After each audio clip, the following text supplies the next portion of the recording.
How did you turn your life around? I got injured in a car accident. Rear-ended.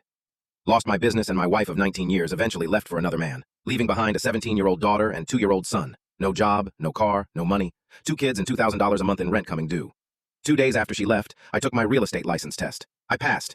I had planned to surprise her, but had hid that I was studying in case I failed. Either way, it wasn't enough, and I ended up taking a job at Amazon. I worked a graveyard shift while my daughter stayed home with my son. I also did open houses on the weekend in hopes someone would walk in unrepresented. It still wasn't enough, so I signed up to drive Uber and Lyft. I had been able to pick up a decent vehicle from a family member for cheap, and I was in business. I switched my graveyard shift to a day shift and started driving through the nights. The money was all right, but I realized I could make a little more if I switched from Amazon to another large company in the area, so I did. I did that for about a year. Things were okay. I was making good money, and then Coldwell Banker fired me. I didn't think Coldwell fired anyone as long as they were paying their dues. I had never sold a house, so all it meant was I needed to switch to another broker. Turns out, that was a blessing in disguise. A friend called on my way to sign with Keller Williams and convinced me to sign with a temp agency. I was skeptical, but what did I have to lose? The first and second day I was placed with Toll Brothers. It was all right, and I could see myself doing that. On the third day, I was sent to a local developer, and my world was changed.